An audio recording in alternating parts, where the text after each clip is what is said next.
বর্ষার আগমন হতে না হতে ছাদ বাগানে 12 মাসই বিভিন্ন ধরনের সবেদা গাছগুলোতে প্রচুর পরিমাণ ফুল আসা শুরু হয়ে গেছে।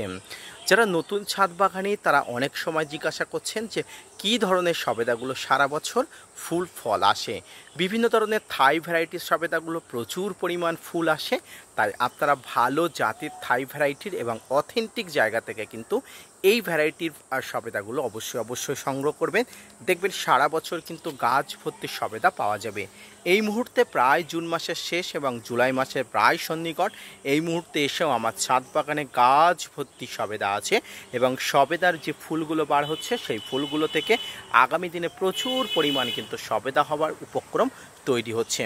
তো যারা জানতে চাইছিলেন যে সবেদা গাছ কোথায় ভালো পাওয়া যাবে, তাদেরকে বলি আপনার এলাকাতে অথেন্টিক কোনো জায়গা থেকে অবশ্যই ভালো গ্রাফটিং এবং ভালো অবশ্যই যে বীজের যে দানা সেখান থেকে যেন কোনো রকম চারা নেবেন না, শুধুমাত্র গ্রাফটিং নেবেন এবং রুট স্টকের উপরে যে চারাগুলো পাওয়া যায় সেই চারাগুলো আপনি নেবেন এবং দেখবেন এখানে পরিচর্যা করলে মিনিমাম 2 বছর বয়স হলে আপনার ছাদ বাগানে ফুলে ফলে ভরে উঠবে। ধন্যবাদ।